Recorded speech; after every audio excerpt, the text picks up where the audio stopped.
Bismillahirrahmanirrahim. Para perwira dan saudara-saudara hadirin sekalian, Assalamualaikum warahmatullahi wabarakatuh.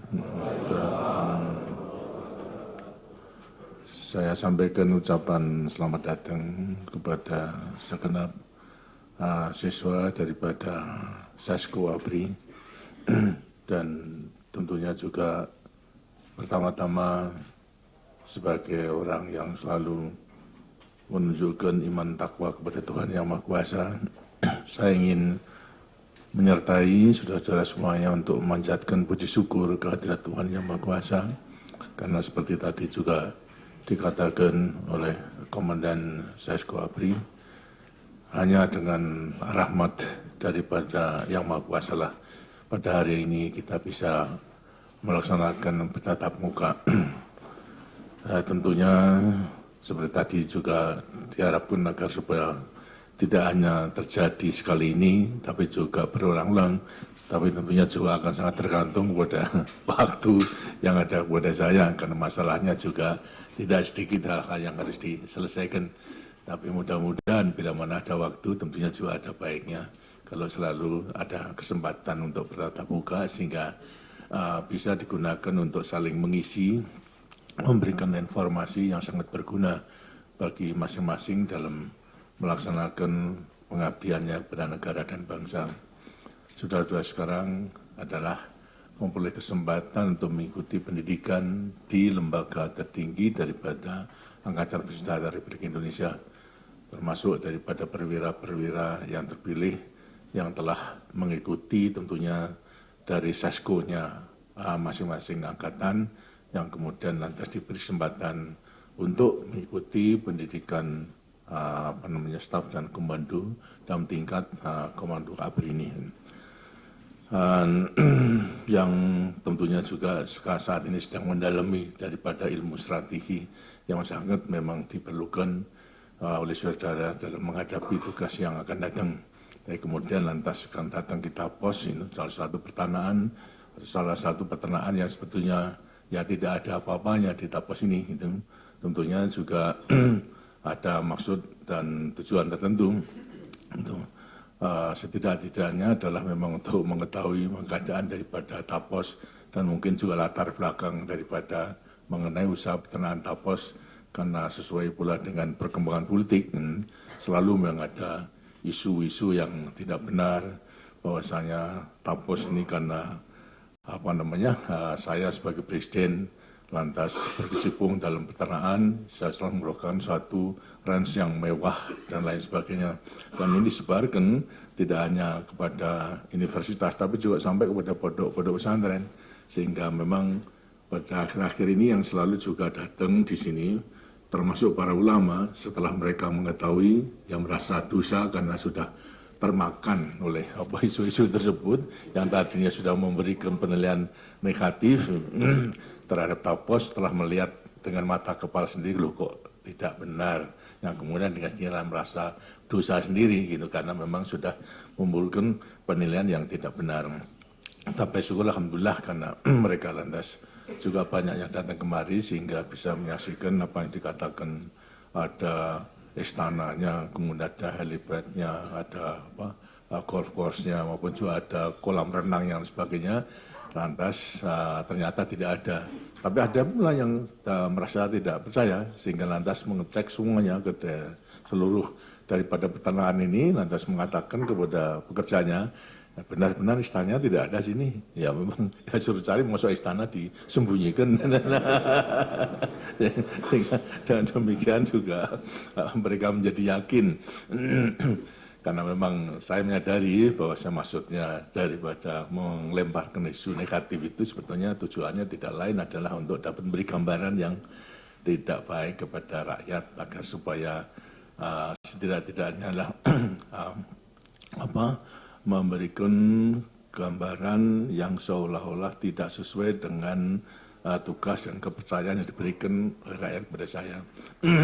Misalnya saja rakyatnya masih ada yang miskin kok mempunyai istana, kok mempunyai golf course, mempunyai helipad dan sebagainya. Itu kalau benar tentunya juga merupakan suatu hal yang ya tidak sesuai, tidak sesuai. rakyat seharusnya dipikirkan rakyatnya, kok kemudian lantas bersenang-senang ada di range-nya sendiri. Tapi syukur alhamdulillah bahwa memang tidak ada itu semuanya, sehingga mereka yang telah menyaksikan dengan dirinya juga mengetahui benar. Mudah-mudahan daripada para perwira tidak ada yang kena pengaruh daripada itu. Kalau ada ya silakan untuk nanti menilai daripada keadaan yang sebenarnya. Karena kedatangan kemarin tentunya juga pertama-tama ingin menyaksikan daripada keadaan di peternakan tapas ini. Tentunya pertama-tama akan saya jelaskan lebih dulu, di samping nanti setelah kita keliling ada pertanyaan-pertanyaan di luar daripada itu silahkan. Tapi tentunya juga daripada mengenai masalah peternakan ini sendiri, agar supaya mempunyai gambaran suatu peternakan apakah ada nilai strateginya atau tidak. Kok peternakan aja ada nilai strateginya apa dengan hasilnya. Ini tentunya saudara-saudara yang sekarang sedang dilatih untuk berpikir secara sistematis, tentunya saya akan nanti bisa menggambarkan di mana letak kaitannya Tapos dengan pembangunan yang sedang kita laksanakan, atau nilai-nilai strategi daripada apa yang harus kita lakukan dalam mensukseskan daripada pembangunan itu. Karena pada dasarnya sesuai pula dengan apa yang digariskan oleh garis besar negara, bahwa pembangunan 5 tahun dan kemudian beberapa 5 tahun kita kaitkan menjadi strategi pembangunan jangka panjang itu, dan semuanya tentunya ada sasarannya. Jadi sudah ditentukan oleh dalam GBN itu bahwasanya suksesnya dan berhasilnya pembangunan tidak semata-mata terletak pada penyelenggara negara, tapi terletak pula pada partisipasi daripada seluruh masyarakat, partisipasi daripada semua kegiatan walaupun kecil, apalagi daripada kemampuan yang besar, tentu juga bisa menjamin suksesnya daripada pembangunan itu. Sekarang kalau bidang mana daripada penilaian partisipasi daripada pertahanan Tapos dalam pembangunan ini tentunya juga harus kita lihat. Kita telah bersama-sama menyadari bahwasanya cita-cita pembangunan kita, bahkan perjuangan kita adalah tercapainya masyarakat adil dan makmur dan Pancasila, dan makmur dalam keadilan dalam kemakmuran berdasarkan daripada Pancasila. Ini tidak bisa kita capai sekaligus, tapi tentunya juga harus secara bertahap. Nah, gambaran kriteria daripada kesejahteraan, kemakmuran bagi rakyat itu apa?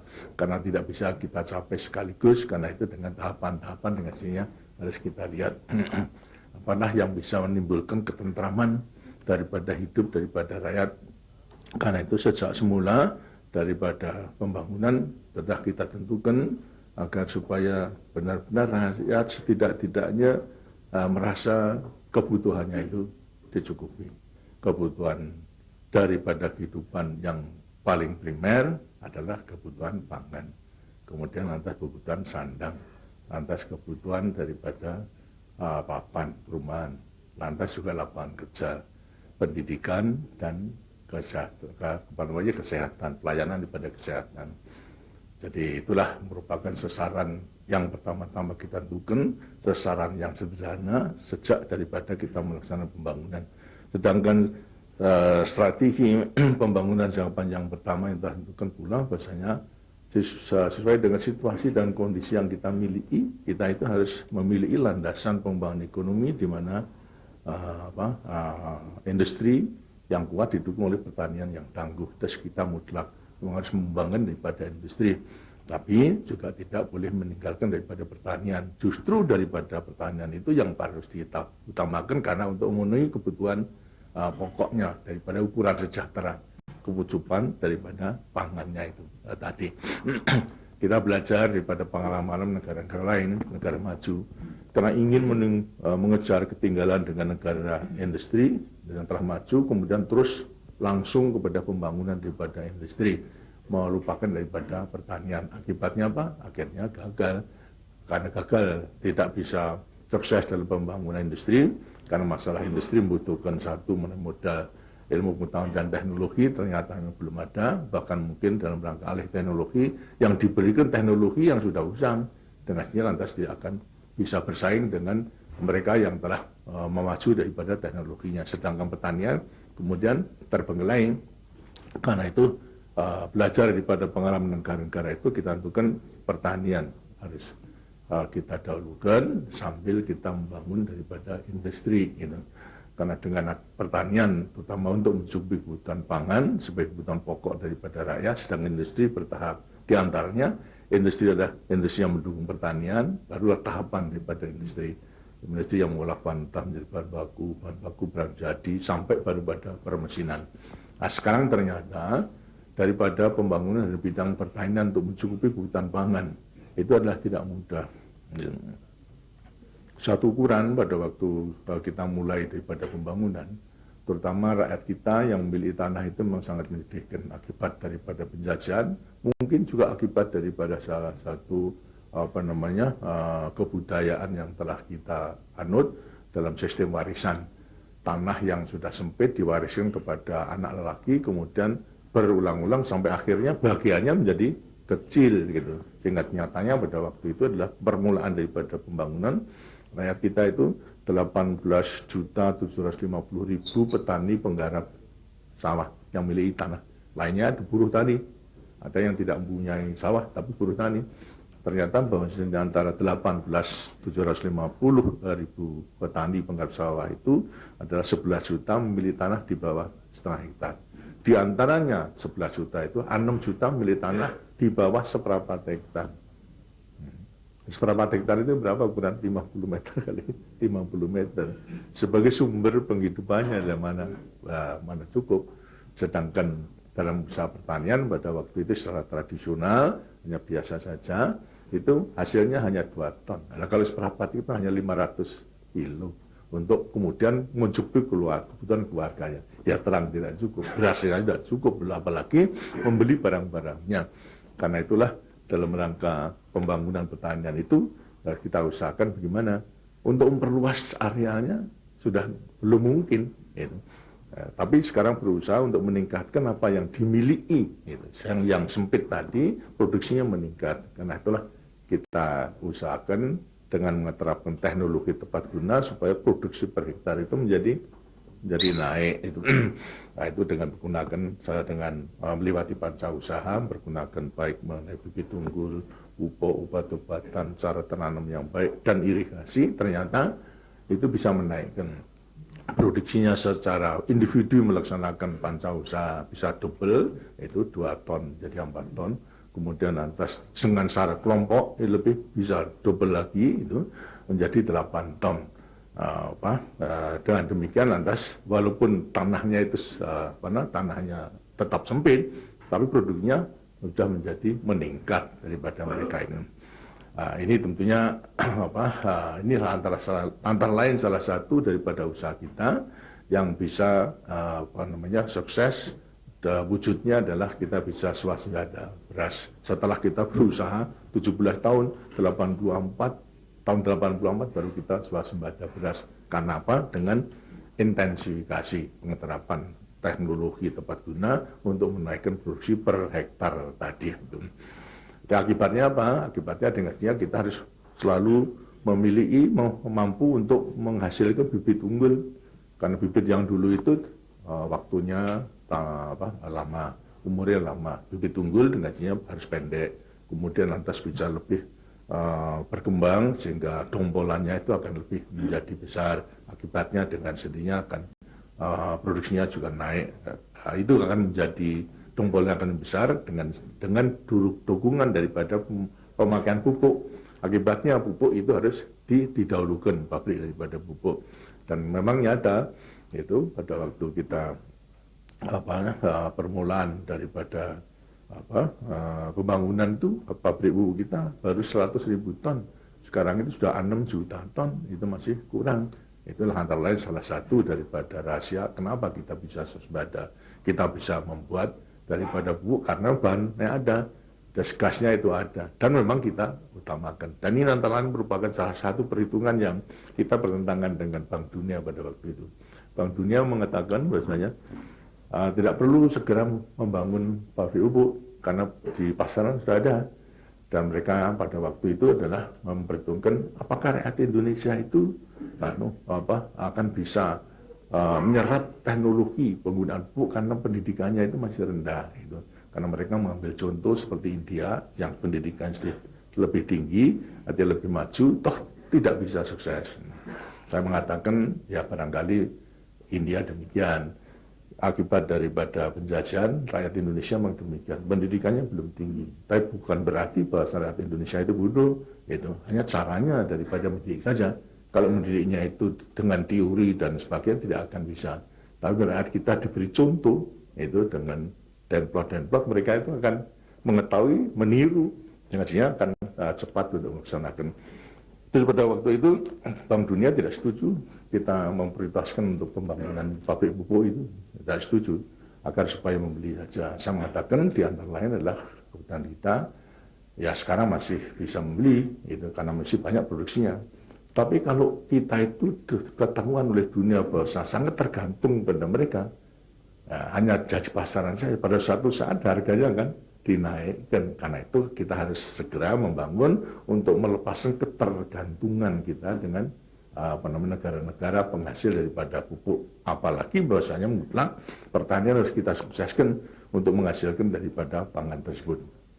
Ini daripada apa yang telah kita lakukan. Terus tidak seluruhnya daripada pertimbangan Bank Dunia itu benar, itu sebenarnya tidak. Itu ternyata kita mempunyai pendirian yang tetap kuat dan karena memang juga mempunyai landasan pemikiran yang lain itu daripada ahli-ahli daripada Bank Dunia. Dan sekarang sudah kita menyadari untung kita kuat pada waktu punya pendirian demikian. Dikata tidak, kita tidak bisa menggambarkan kalau masih terus menerus pangan itu tergantung daripada luar, tentunya akan sangat berat sekali dan tidak akan bisa mengajukan. Di sampingnya kurang pangan, lantas petani pun juga pendapatannya akan tidak naik karena kemudian pendapatan petani naik dengan jadinya lantas daya belinya bisa tambah, dengan hasilnya juga bisa membeli daripada produk-produk lainnya yang dihasilkan di luar daripada pertanian tersebut. Ini mengenai soal pangan. Tapi dalam rangka pangan itu sebetulnya adalah kebutuhan kita tidak hanya nasi saja, tapi pangan yang bermutu, yang bergizi. Itu di antara lain adalah membutuhkan protein. Itu.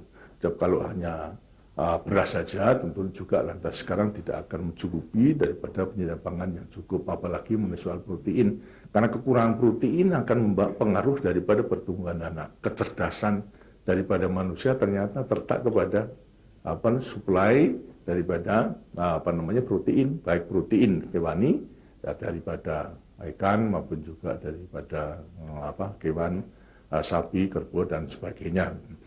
Di sampingnya protein nabati, kalau dulu kita itu hanya dicukupi daripada protein nabati saja, misalnya kedelai, cipir, sampai lamtorogung itu proteinnya memang juga tinggi, tapi protein hewannya adalah kurang. Dan sekarang nampak daripada protein hewani di antara lain adalah susu maupun juga daging. Kita lihat saja konsumsi daging daripada negara-negara maju itu yang sudah beralih makan pokoknya bukan karbohidrat, akan tapi protein, ialah daging, sehingga satu orang satu hari itu bisa atau memerlukan daripada kebutuhan protein antara lain 200 sampai 250 gram daging, karena itu menjadi makanan pokok itu. Sedangkan kita kalau 200 gram sampai 250 gram itu adalah untuk satu keluarga. Itu satu keluarga, satu keluarganya belum tentu tiap hari, itu barangkali seminggu sekali, 1 bulan seminggu. Akibatnya tingkatnya mengenai pertumbuhan anak, kecerdasannya juga lagi menjadi kurang. Nah, untuk itulah kita harus sekarang di sampingnya beras memang juga harus memperhatikan mengenai kebutuhan protein, karena protein menjamin pertumbuhan daripada anak, terutama kecerdasan daripada kita. Apalagi dalam sekarang ini, untuk yang akan datang, kita harus bersaing dengan negara-negara lain. Pembangunan sumber daya manusia berarti juga pembangunan daripada manusia-manusia itu, berarti tidak hanya pembangunan daripada fisiknya, tapi juga pembangunan otaknya. Ternyata otak itu adalah sangat dijamin pula daripada kebutuhan pangan sejak balitanya. Dengan demikian, sebetulnya protein merupakan kebutuhan yang sangat strategis daripada pertumbuhan manusia untuk kita mengejar ketinggalan dengan bangsa-bangsa lain. Kalau demikian, perannya tidak hanya dalam bidang beras saja, dalam bidang karbohidrat, tapi juga daripada protein. Terus sekarang mengenai pembangunan dalam bidang peternakan yang nanti mencukupi kebutuhan daripada protein mutlak harus betul kita lakukan. Nah, sekarang kita tinjau sekarang gimana keadaan peternakan kita. Ternyata perkembangan peternakan kita itu memang sangat menyedihkan karena akibat dari penjajahan kita tidak mengadakan penelitian dan sebagainya. Banyak memang populasi daripada ternak kita, tapi karena pemeliharaannya terlepas, lantas breedingnya juga tidak dipilih dengan baik sehingga lantas menjadi makin lama makin menjadi turun. Suatu gambaran bahwasanya sapi kita yang terkenal baik dari Bali maupun juga dari Kupang, dari Sulawesi Selatan dan sebagainya, untuk mencapai berat badan 450 berat hidup itu makan waktu 5 tahun, gitu. 450 kilo makan waktu 5 tahun. Jadi 5 tahun terus memberi makan saja, lantas baru sampai 450 kilo. Sedang kalau bibit unggul umur 2 tahun saja sudah mencapai 500 sampai 600 kilo. Ya, itu kan kelihatan sekali daripada. Sehingga kalau kemudian lantas sumber protein itu harus kita bangun, seharusnya kita ganti saja semuanya daripada sapi-sapi kita. Tidak mahal sekali. Tidak mungkin untuk dapat melaksanakan pergantian daripada keseluruhannya itu. Nah, sekarang caranya bagaimana? Nah, dengan teknologi yang berkembang, maka dengannya bisa memperbaiki sapi-sapi yang sekarang sudah kurang baik, ditingkatkan daripada agar supaya lebih baik dengan sistem kawin silang. Terus pejantan unggul, kemudian yang tadi 2 tahun sudah mencapai 500 sampai 600, itu kita kawinkan dengan sapi kita. Ternyata menurut teori yang telah dikaji, pengaruh daripada crossing pertama itu 50%. Lantas anaknya nanti crossing yang kedua lagi itu menjadi 75%. Lantas anaknya di crossing lagi ketiga itu 87,5%. Crossing keempat akan menjadi 95%. Terus mendekati pure, mendekati sapi yang baik. Ini dengan sistem demikian maka kita mengadakan perbaikan. Sekarang bagaimana caranya? Kalau kemudian kawin satu persatu seperti yang sekarang, karena kawin alamiah itu ya lama. Karena itulah dengan teknologi lagi kita sekarang menggunakan semen, terus mani beku, terus sapinya diambil mani, gitunya. Kemudian lantas sekarang daripada pengambilan itu bisa sampai kepada 30, 40 sampai bisa dimanfaatkan untuk straw-nya, artinya untuk mani bekunya, kemudian lantas disimpan itu bisa menghasilkan ya 30-40-an. Itu. Terus satu pengambilan itu dengan demikian lantas segera akan bisa dikawin suntik kan, bukan kawin langsung, tapi kawin suntik itu kepada sapi-sapi kita itu. Dengan suntik yang pertama, cross yang pertama pengaruhnya seperti tadi. Sekarang ada ilmu lagi itu yang baik gitu. Dia mengambil dengan memindahkan embrionya, terus memindahkan janinnya daripada sapi unggul betina sama laki dengan hasilnya akan menghasilkan janin yang unggul. Gitu. Nah ini kita ambil janinnya, gitu. Kemudian kita titipkan sapi kita yang sudah tidak baik itu tadi. Dengan cirinya karena janinnya itu janin unggul, nanti lahirnya juga memang unggul, dan tidak ada pengaruh daripada betinanya itu. Dengan demikian fungsi daripada betinanya itu hanya sebagai penerima untuk titipan saja, seperti halnya mengenai bayi tabung gitu. Sekarang di kewan kita laksanakan dengan pemindahan daripada janin tersebut.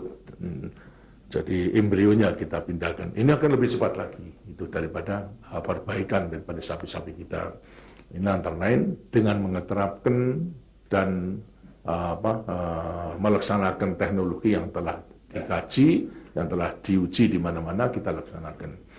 Nah, ini sistem memperbaiki daripada sapi kita yang telah kurang baik agar supaya menjadi baik, menjadi sumber protein daripada kebutuhan rakyat kita. Jadi kalau kemudian beras sudah bisa cukupi, sekarang proteinnya kita cukupi dengan cara demikian.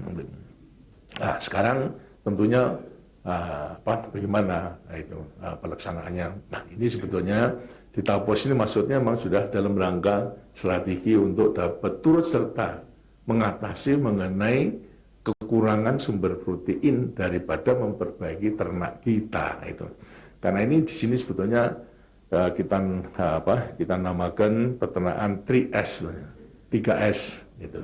3S itu daripada S pertama adalah sari, lantas S2 sari silang, kemudian S-nya ketiga start, terus sari silang start. Terus maksudnya adalah peternakan di sini menghasilkan suatu bibit unggul, pejantan unggul yang merupakan start jantan, diambil sarinya, desmaninya, kemudian nanti disilangkan dengan sapi kita. Di sini breedingnya di sini adalah memang untuk menghasilkan daripada bibit-bibit unggul dalam memperbaiki daripada ternak-ternak kita. Dan syukur alhamdulillah sudah bisa berjalan dengan baik. Semua baik mengenai kawin suntiknya maupun juga mengenai embrionya sudah bisa dilaksanakan. Di sini sendiri tidak mengadakan silangan, tapi menghasilkan startnya tadi disilangkan dengan sapi-sapi yang ada pada rakyat sekarang telah berjalan. Nah, yang dipiara di sini adalah sapi pertama kali sapi perah untuk menyediakan susu yang baik kepada rakyat kita, terutama mengenai balita. Itu di sampingnya itu juga tidak sapi perah tapi juga sapi potong yang hanya menghasilkan daripada dagingnya saja itu. Kemudian juga kalau rakyat yang mampu tentunya bisa membeli sapi yang besar baik betina maupun juga pejantan, tapi rakyat tidak mampu, gimana? Ya kita sediakan daripada binatang, artinya ternak yang kecil, di antaranya domba. Domba tentunya mampu untuk dapat dipiara daripada rakyat. Ini pun juga begitu. Kita usahakan memperbaiki domba kita. Yang domba-domba kita itu kecil, tapi juga ada segi positifnya. Bisa beranak 1 tahun 2 kali, tempo hitungan anaknya lebih daripada 1, bisa 2 dan ada 3. Tapi kecil-kecil gitu. Nah, sekarang harus kita baiki dengan crossing lagi dengan yang lebih besar gitu. Tapi juga domba dari luar negeri itu besar tapi setahun hanya sekali gitu. Lantas anaknya juga 1 gitu. Nah, sekarang kita ambil tengah-tengah daripada crossing itu, pengaruh daripada domba kita, terus domba kita domba kibas sama pengaruh daripada domba yang dari luar negeri. Kita ambil tengah-tengah, crossingnya tidak sampai ke 4, gitu, tapi hanya sampai pada tengah-tengah saja. Itu sedang merupakan satu standar. Sehingga di sini sudah menghasilkan standar daripada domba. Terus yang kita gunakan ada 2 jenis, terus Dorset sama Suffolk. Karena kita kawinkan dengan kibas, lantas kita namakan Dorbas Tapos. Dorset sama kibas. Lantas yang Suffolk, Safbas Tapos. Itu dengan demikian. Lantas ini yang kemudian kita kirimkan pesantannya dari bandot-bandotnya itu ke rakyat. Misalnya seperti di Bogor. Kita kirim 1000 gitu. Terus anaknya pejantan kita kirim 1000. Lantas yang pejantan yang ada diganti dengan ini, di crossing dengan hasilnya, lantas hasilnya itu akan menjadi tambah baik. Sehingga dan demikian pula tidak hanya sapi tapi juga mengenai domba itu sebagai sumber protein yang dibutuhkan itu pada rakyat, tidak hanya sapi baik susu maupun dagingnya, tapi juga daripada dombanya itu. Nah, sekarang kalau kita bicara mengenai soal ternak agar supaya berkembang baik, tentunya sama saja dengan manusia, akan tergantung pada makannya. Itu. Ya, kalau makan biasa aja gajinya juga tidak akan baik. Karena itulah kita mengadakan penelitian makannya apa yang baik supaya pertumbuhannya itu betul-betul tiap hari itu akan bisa sesuai dengan kebutuhan kita. Mempercepat tadi, yang 2 tahun kok bisa mencapai berat 550 sampai 600 kilogram. Ini sangat tergantung tidak hanya bibit unggulnya, tapi makannya. Bibit unggul tidak diberi makan ya dengannya menjadi kuntet kembali, makannya. Dengan dirinya makannya di sini harus kita pelajari. Di antara lain ada rumput gajah sama kengkeras yang ada, kemudian lantas kita perluas. Dan ternyata memang produksinya memang juga baik sekali. Misalnya seperti kengkeras 1 hektar bisa menghasilkan 75 ton 1 potongan, sedangkan tiap 40 hari harus dipotong. Berarti 1 tahun itu bisa 8 kali.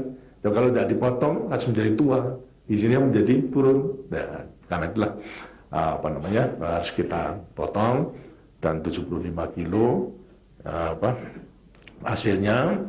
Dan kalau kelebihan sekarang gimana? Kelebihannya karena harus kita potong, harus kita simpan supaya menjadi makanan yang lebih baik.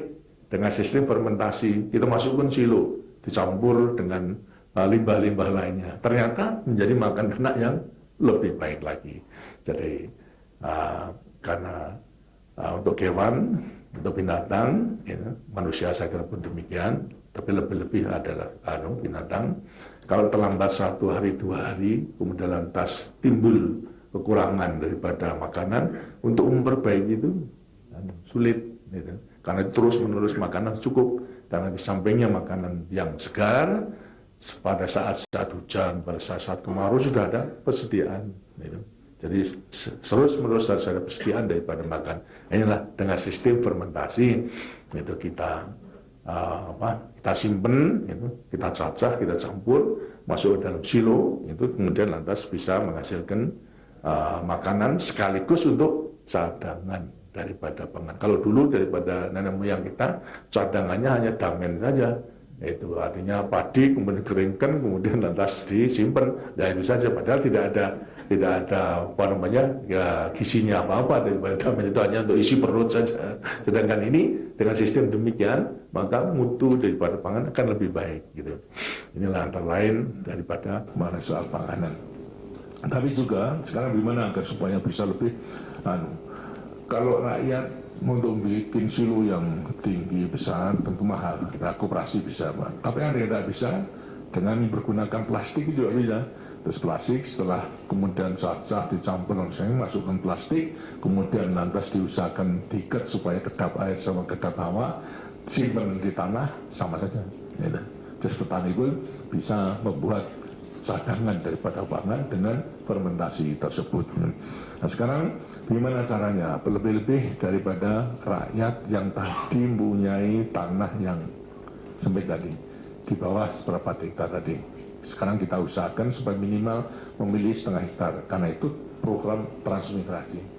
Itu kita usahakan agar supaya sawah yang ditinggalkan yang hanya seberapa hektar bisa dibeli oleh yang seberapa hektar lainnya, sehingga menjadi 0,5 hektar dan sebagainya. Nah, sekarang bagaimana agar supaya mereka itu toh dengan 0,5 hektar nanti akan bisa mencukupi, di sampingnya sawah juga dengan sendirinya usaha lainnya yang ada kaitannya dengan pertanian, ialah mengenai ternak tersebut dengan melaksanakan mixed farming, artinya pertanian terpadu dengan memperhatikan daripada suatu sistem daur ulang, recycling, gitu. Daur ulang. Daur ulangnya apa? Ialah rumput, itu kemudian lantas sekarang dimakan kepada ternak menghasilkan kotoran kemudian dilemparkan ke tanah sebagai pupuk, lantas menjadi subur, menghasilkan rumput lebih tinggi, dimakankan daripada ternak, begitu seterusnya. Ini merupakan recycling, daur ulang daripada semuanya. Itu tidak ada yang terbuang. Bahkan ada hasil sampingan, sebelumnya kotoran itu dilemparkan ke tanah untuk mensuburkan, diambil biogasnya lebih dulu, gitu. Dan demikian juga akan bisa kemakmuran tambah penghasilan. di sampingnya penghasilan satu, mana pupuknya menyubur tanah, kemudian juga daripada ternaknya, anaknya bisa ditambah penghasilan, biogasnya, jelasnya juga bisa menghemat yang biasanya membeli dengan minyak tanah, itu tidak perlu membeli minyak tanah, yang biasanya tidak minyak tanah tapi menggunakan kayu, masuk hutan, nambah hutan, merusak daripada hutan, tidak perlu. Berarti lantas bisa menyelamatkan hutan kita. Ini tentunya juga nambah daripada penghasilan daripada petani itu sendiri. Ini lantas rakyat akan ya tidak sempat untuk menjadikan ternak tersebut menggunakan tadi sistem limbah dan sebagainya, biayanya separuh. Ya, kalau separuh kan berarti untungnya 2.000, itu 2.000 sehari.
Itu lantas diganti dengan musik.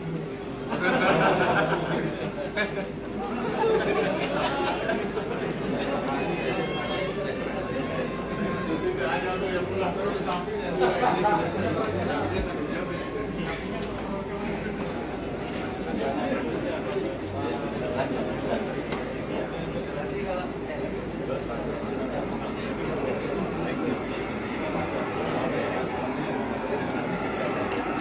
Jadi mesinnya pas naik panaskan.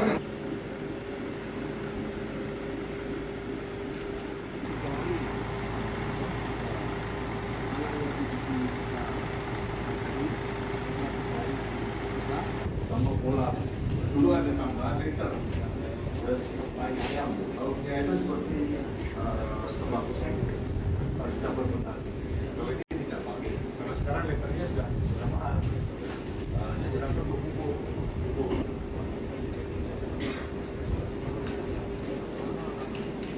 Dan ini memang harus kita stop.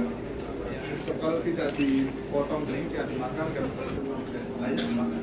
Tapi kalau dicop seluruhnya dimakan itu. Kalau kurang seleranya kita campuri dengan air garam.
Untuk keperluan mensuplai atau menjamin kebutuhan daripada ternak, makanya ada cukup.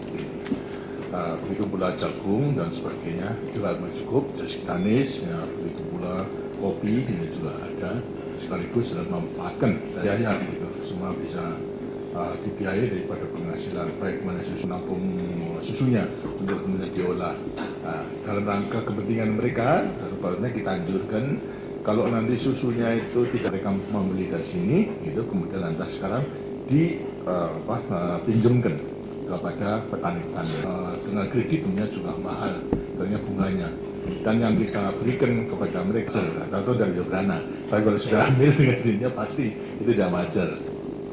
Saya Letnan Kolonel Laut Sugeng Rahayu, mohon mengajukan pertanyaan. Tadi sudah dijelaskan mengenai pembangunan nasional dan kita sudah merasakan hasil yang kita capai karena generasi kami saya kira dulu masih mengikuti bagaimana antri beras, antri minyak, dan sekarang kita menyatakan bisa merasakan sekarang. Yang kami tanyakan Pak, dalam hal kepemimpinan sampai mencapai keberhasilan demikian, ini resep ataupun kunci yang digunakan untuk kepemimpinan ini. Ini kami mohonkan karena kami pasis tentunya ingin membekali diri dari konsep kepemimpinan Bapak untuk masa sekarang maupun masa yang akan datang. Kemudian yang kedua yang berkaitan dengan ASEAN dan GNP. Kita melihat bahwa ASEAN dan GNP ini berkembang menjadi suatu kekuatan yang besar yang diperhitungkan oleh kelompok-kelompok lain, negara lain. Kami menanyakan apa latar belakangnya menurut penilaian dari Bapak sehingga menjadi kemampuan yang besar. Terima kasih. Baik, terima kasih. Namanya Sugeng Rahayu. Silakan. Tidak hanya satu Sugeng, tapi Sugeng dan Rahayu. Alhamdulillah. Mudah-mudahan selalu tapi bisa memanfaatkan bagi mereka yang mengetahui politik sama ekonomi. Ya, kita dengarkan kan mulai dari itu. Daripada mereka cara tidak berpolitik pada waktu itu, apalagi ekonomi. Nah, kemudian menjelaskan, saya mendengarkan dan saya mencatat. Kemudian ikut diskusi, tanyakan dan sebagainya. Akhirnya lantas sekarang ikut turut menentukan, sehingga akhirnya lantas terbalik. Saya yang mereka yang mencari. Apalagi kalau kita ingin mengabdi kepada negara dan bangsa, nah, ini merupakan gudang daripada. Nah, disinilah kelebihan kita. Seperti tadi mengatakan, kalau dulu saya nyatet, itu sekarang mereka yang nyatet. Jadi saya tembok-tembok semua jelek, tapi salah satu harus diambil keputusan. Nah, inilah kelebihan dari 1, 2, dan 3 jelas pegang pada kita. Nah sekarang kita pegang teguh, jangan kemudian lantas berpikir yang tidak itu. Sebab kalau tidak demikian, sesuai dengan konstitusi adalah rakyat yang berdaulat. Tapi pelaksanaan secara pada MPR saja, tidak lebih daripada itu. Karena itu pandai-pandai alon-alon secara kelakon itu salah. Itu seolah alon saja. Jadi yang penting itu kelakonnya itu. Gitu. Dan alon-alon asal kelakon. Terus kelakonnya itu kemudian lantas tepatnya mengambil putusan. Terus kelakonnya adalah tepatnya mengambil keputusan untuk dapat dilaksanakan. Ini sekarang negatif, tapi pemikiran yang benar secara sistematis daripada berlainannya daripada lawan-lawan kelakon itu kebat keliwat tidak berhasil, cepat-cepat tapi nggak berhasil. Ya, baik semua cepat-cepat kesandung kejungkel aja itu. Karena itu pada waktu kritik demikian ya biasa saja itu masalah daripada itu. Kita harus sabar. Dan sebetulnya memang semua itu harus kita adakan. Manusia sebetulnya dari pelengkapan yang sama, tinggal watak ya sanggup di mana-mana saja, tidak hanya di tempat yang enak-enak saja. Gitu. Dapat mengetahui sehingga demikian tidak akan dikibuli oleh anak buahnya. Itu asal bapak senang, laporan baik, tahu-tahu begitu. Daripada kita melatih diri untuk melajari sifat watak dari alam semesta yang bukan leadership di mana saja. Itu apakah di politik, di ekonomi, maupun sosial budaya, maupun juga ibadah itu, karena kita akan berdasarkan kemerdekaan, perdamaian abadi, dan keadilan sosial. Tiga-tiganya itu kita sebagai landasan untuk melaksanakan politik kita kerjasama. Karena dalam melaksanakan ketertiban dunia tidak bisa sendiri, harus bersama dengan bangsa-bangsa lain. Karena itulah dasarnya apa sekarang? Gitu. Karena kita lah kemerdekaan, perdamaian abadi, kemudian lantas keadilan sosial, maka prinsip hidup berdampingan secara damai itu harus menjadi pegangan. Kalau hidup berdampingan secara damai, apa dasarnya? Satu, menghormati kedaulatannya masing-masing, walaupun berbeda daripada prinsip dulu, ya, memang kedaulatan daripada mereka, tidak mereka, kita hormati. Karena kita ini dihormati, kita pun harus menghormati. Tapi kemudian jangan mencampuri urusan dalam negeri masing-masing. Silahkan, gitu. Kita tidak mau dicampuri, kita pun tidak perlu mencampuri daripada keadaan mereka. Nah, sekarang ketiga adalah kerjasama yang saling menguntungkan. Yang saling menguntungkan apa? Membangun untuk memberantas, memerangi kemiskinan, kebodohan itu kan sama kepentingannya. Semua tidak ada. Daripada orang yang berjuang soal jadi bodoh ini ada, soal jadi barat tidak ada. Tapi semua berjuang, nah, sama sekarang. Marilah kita laksanakan. Atas dasar prinsip daripada itu, kemudian lantas kita mari di ASEAN misalnya, kita ingin melaksanakan cita-cita bangsa Asia Tenggara ini yang umumnya adalah bekas negara jajah, ingin menciptakan satu kawasan yang damai, bebas dan netral. Itu. Nah, kemudian itu deklarasi di Bangkok tahun 67, kemudian lantas deklarasi di Kuala Lumpur 71, itu adalah menciptakan daerah damai, bebas dan netral. Bagaimana? Itu belum tahu. Nah, kemudian kita merumuskan itu. Ada dasar prinsip pengalaman kita. Ya apa? Itu bahwasanya dalam keadaan sekarang ini di mana bangsa Indonesia itu terutama untuk menjamin kelangsungan hidup negara dan bangsa tidak semata-mata daripada kekuatan militer, tapi daripada kekuatan rakyat secara keseluruhannya. Kekuatan rakyat yang memiliki potensi-potensi kemudian kita himpun sedemikian rupa sehingga menjadi kekuatan nasional. Apakah itu kekuatan politik, kekuatan ekonomi, kekuatan sosial budaya, kekuatan pertahanan keamanan. Ini yang kemudian kita rangkum menjadi kekuatan nasional. Kekuatan nasional kita gembleng sehingga memiliki keuletan dan ketangguhan untuk dapat dihadapkan kepada semua tantangan yang timbul dari dalam maupun juga daripada luar. Itulah yang dinamakan ketahanan nasional. Ketahanan nasional yang bisa menciptakan stabilitas nasional. Jadi sekarang kita gambarkan pada waktu dengan pembahasan atas falsafah maupun juga doktrin, saya katakan doktrin ketahanan nasional, bahasanya daerah Asia Tenggara ini kita ciptakan menjadi satu daerah wilayah yang damai, bebas, netral, bukan dengan fakta militer, bukan dengan watak politik, akan tapi dengan dukungan ketahanan nasionalnya masing-masing. Ketahanan nasional yang bisa menciptakan stabilitas nasional. Kalau masing-masing anggota ASEAN itu bisa menciptakan stabilitas nasionalnya, ya dengan sendirinya akan terjamin itu stabilitas kawasan Asia Tenggara. Kalau kemudian masing-masing bisa menciptakan ketahanan nasionalnya, dengan sendiri rangkumannya ketahanan regional di pada Asia Tenggara akan bisa terwujud. Dan sekarang titik beratnya sekarang bantu meningkatkan ketahanan nasional, bukan fakta militer, fakta politik, ketahanan nasional. Secara kebetulan semuanya lemah itu apa? Ekonomi, ketahanan. Karena itu kita utamakan sekarang. Mari kita bantu meningkatkan ketahanan ekonominya masing-masing. Karena itulah sampai kepada konsep mengenai perdagangan di antara negara Asia Tenggara menuju kepada perdagangan bebas dengan AFTA-nya itu sampai kepada tahun kita tadinya 2003 di Asia Tenggara akan melaksanakan perdagangan bebas, bisa diajukan karena kemajuan 2003.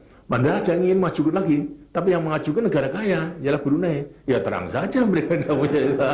Dua tiga kita itu yang bisa dipikirkan dalam-dalam. Jangan tangan, sudahlah, tidak usah cepat-cepat. 2008 jadi 2003 itu sudah baik. Sekarang 2003. Kenyawa eventual nanti kalau memang bisa dipercepat lagi mana pelaksanaan daripada perdagangan bebas. Nah ini antara lain daripada pemikiran-pemikiran di mana Indonesia adalah memberikan saham-saham yang tidak kecil. Yang penting di antara lain adalah jangan kita demikian berlagak sebagai orang yang besar, berlagak sebagai orang yang mampu, tidak gitu. Tapi karena kita harus sama-sama harus mengadolari kedaulatan sama, walaupun kecil kedaulatannya sama.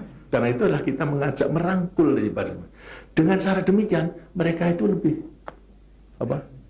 nurut daripada kita kita dikte misalnya, kamu harus begini, nggak mau. Nah, seperti hal perbandingan aja di Asia Selatan, nggak jalan. Gitu. Kenapa? Maaf ya, jangan dia. Karena apa? Negara yang besar maunya menginjak. India itu mau menginjak, yang lain kan nggak mau. Ya. Tapi di Asia Tenggara, Indonesia, mereka mengaku Indonesia besar. Tapi tidak menempatkan diri sebagai negara yang kuasa. Tapi adalah dirasakan sebagai saudara yang betul-betul merangkul daripada semua. Nyatanya bisa. Satu bukti, gitu. Perdana Menteri Singapura, Lee Kuan Yew dulu. Ini kan arogan, orang pandai. Tidak mudah mereka gitu. Tapi memandang pada Indonesia dan luar biasa, gitu. Artinya respeknya. Buktinya pada waktu ada KTT di Manila 87, situasinya nggak karu-karuan di Manila, gitu. Pada waktu memperingati Dasawarsa yang kedua, dilihat daripada laporan intelijen, tidak ada yang berani melepaskan. Tapi karena kepentingan ASEAN, saya memutuskan kita harus datang, gitu. Kita datang. Tapi dengan konsekuensinya ya terpaksa mengamankan semuanya. Itu terpaksa ngirimkan armada untuk membantu Filipina. Gitu. Dengan demikian, gitu, dia sampai juga mengatakan di muka umum dalam pembukaan kepada pembukaan sidang pada waktu itu, Lee Kuan Yew mengatakan sebetulnya kalau dilihat daripada segi penelahan intelijen kita tidak mungkin datang di Manila ini. Tapi karena keputusan Pak Harto, kita terpaksa harus datang. Karena dengan demikian menghargai itu, walaupun risikonya banyak, tapi percaya pada kita, bahwa kita tidak ingin menjerumuskan daripada semuanya itu. Ini mengenai ASEAN. Sekarang mengenai KTT non-blok juga demikian. Berkenaan kepada tadi, dasar landasan daripada konstitusi kita, tetap kita pegang teguh melaksanakan ketertiban dunia bersama. Secara kebetulan itu bahwasanya perubahan situasi politik setelah perang dingin selesai, kemudian konfrontasi daripada barat dan timur tidak ada, lantas kemana? Gitu. Pada waktu itu memang sudah jelas bahwasanya semua tidak hanya terutama barat, di antara negara-negara anggota daripada non-blok juga apa perlu sekarang? Gitu. Non-blok blok sudah ada, blok barat sama blok timur sudah ada. Perang dingin sudah ada. Apakah non-blok itu masih relevan? Gitu. Banyak yang mungkin ingin membubarkan aja lah. Gitu. Nah, secara kebetulan kemudian lantas Indonesia yang dulu terus ditentang untuk menjadi pemimpin. Kenapa? Negara komunis dulu yang tidak mau. Gitu. Padahal Indonesia salah satu daripada negara pendiri. Tapi diusulkan oleh teman-teman, oleh sahabat-sahabat daripada negara non-blok selalu dihalang-halang terus oleh negara komunis itu. Sampai negara yang sebelumnya tidak mampu, toh menerima.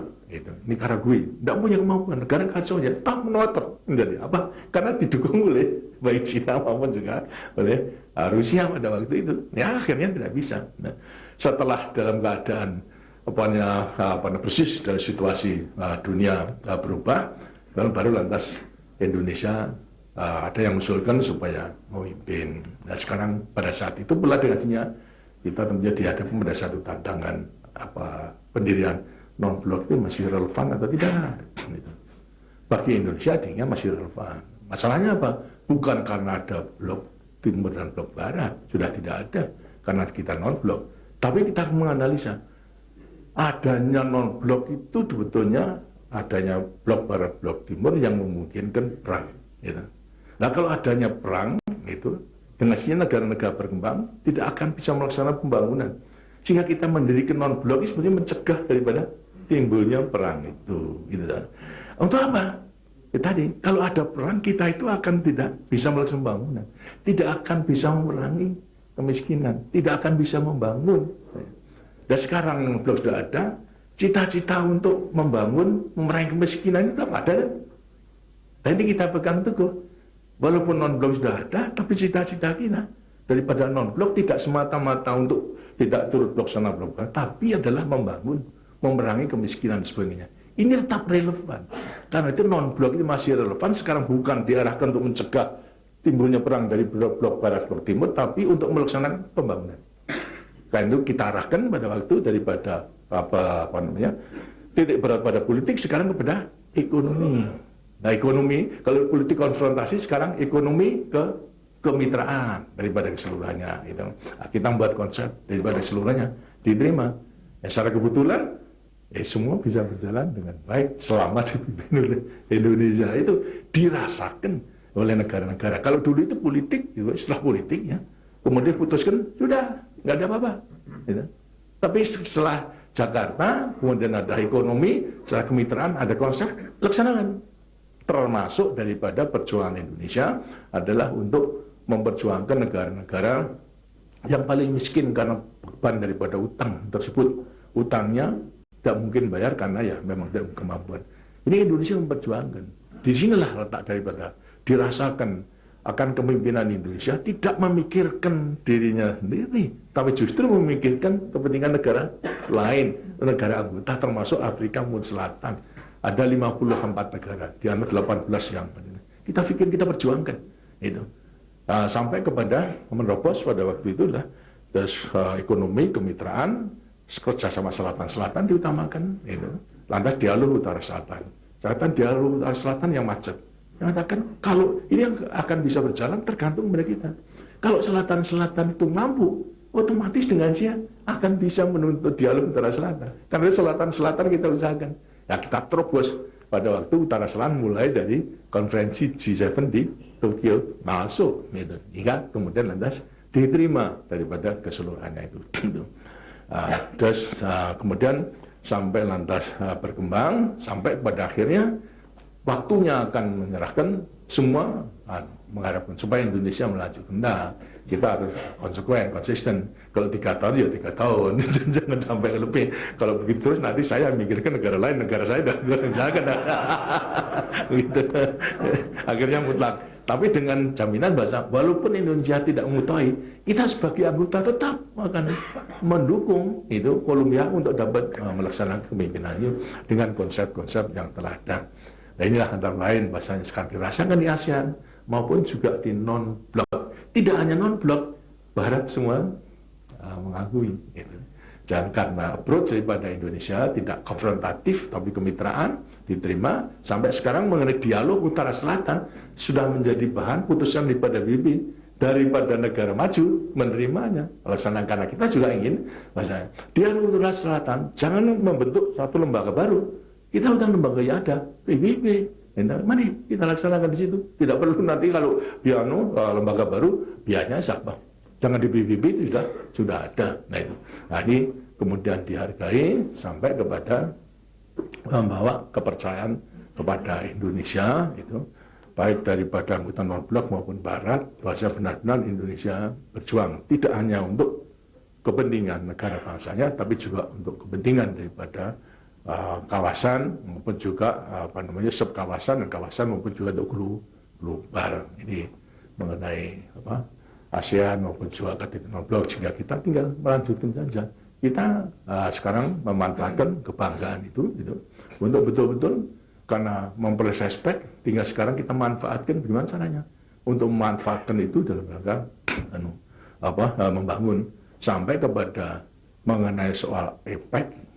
Nah, semuanya juga karena kepercayaan kepada Indonesia, cuma datang, kemudian konsep itu kita berikan, semuanya menerima. Itu saudara, barangkali orang mengira Malaysia bahasanya seolah kita didikte oleh Amerika, enggak sama sekali. Nah, kita ambil konsep, caranya demokratis, seolah otoriter. Benar, caranya pada waktu itu saya adalah untuk membentuk adanya special assistant daripada masing-masing, kita tukar-menukar mulai 7 bulan, pemikiran-pemikiran, sehingga akhirnya saya bisa membuat suatu konsep dia tawarkan, sehingga konsep terakhir gitu.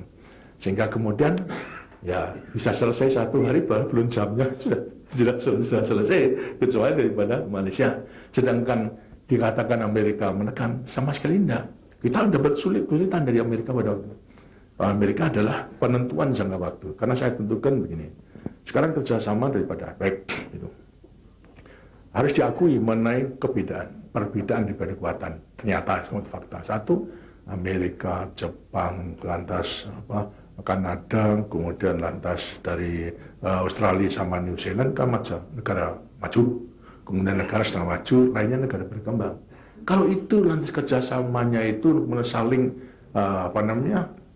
bersaing, ya bagaimana yang kecil itu bisa bersaing, gitu. Tentu akan mati. Karena itu ini harus atas dasar kenyataan ini harus diakui. Ini. Ada tidak perbedaan akui? Kalau demikian, maka sekarang bukan persaingan bebas sekarang yang dilakukan, akan tetapi mana kemitraan. Kemitraan konsekuensinya apa? Ya yang kuat harus bantu yang lemah, ini yang lemah. Jangan kemudian lemah, nah, kemudian lantas itu diterima. Dan jangan tidak kalau sudah diterima, kemudian lantas tinggal menentukan saja tuh daripada semuanya sampai jangka waktu. Nah kalau begitu, nah, yang kuat membantu yang lemah dalam rangka liberalisasi dari perdagangan dan investasi dan fasilitasi perdagangan sama investasi, kerjasama ekonomi dan juga daripada kerjasama lain-lainnya itu dengan dirinya yang kuat harus membantu yang lemah. Terus sekarang yang kuat harus melopori yang lemah. Karena itu dalam rangka perdagangan bebas, ya kamu dulu lah 2010, lah kita 2020. Amerika nggak mau gitu. Tidak mau. Pas sampai kepada semalam akan dinner, akan besok akan buka, belum mau. Daripada pejabat terpaksa saya ketemu dengan Clinton. Jadi ini sudah mengakui kalau ada perbedaan itu. Dan Amerika kan satu-satunya negara yang besar, dewasa, tidak ada bandingannya itu. Dan mengakui kebesarannya. Kau tidak mau mempelopori. Di mana kejiwa kepeloporanmu? Akhirnya ya sudah saya terima. That's approach-nya yang tidak kemudian lantas konfrontatif, tapi kita gunakan landasan yang memang bisa mereka terima. Katanya menjadi negara besar, kemampuannya itu ada. Nah kok mau sama-sama dengan kita? Gitu. Lantas jiwa kepeloporanmu di mana? Gitu. Karena kita hanya beda 10 tahun saja. Sedangkan kita sebetulnya dalam waktu 10 tahun itu banyak. Kita bisa menggunakan perdagangan bebas ke pasar Amerika itu dengan bebas. Gitu. Jadi antara lain daripada berhitung dengan cara pendekatan itu kepada semua pemimpin di dunia ini. Gitu. Terima kasih.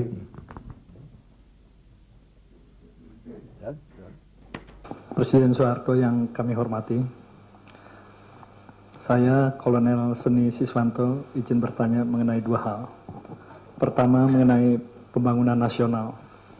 Seperti kita ketahui bersama bahwa kita telah melewati pembangunan jangka panjang pertama dengan sukses, walaupun kita tahu bahwa pada waktu melaksanakan pembangunan jangka panjang pertama tidak bisa lepas dari resesi dunia yang berkepanjangan, kondisi geografi kita yang sangat sulit sehingga pembangunan infrastruktur terlalu banyak menyerap biaya dan rawan dengan SARA, tapi kita telah berhasil melaluinya dengan baik. Memasuki pembangunan jangka panjang yang kedua.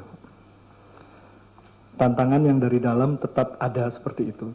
Tapi tantangan dari luar dengan adanya era globalisasi itu sudah berubah. Tantangannya akan lain yang sangat mendasar dan berubah sangat cepat sekali.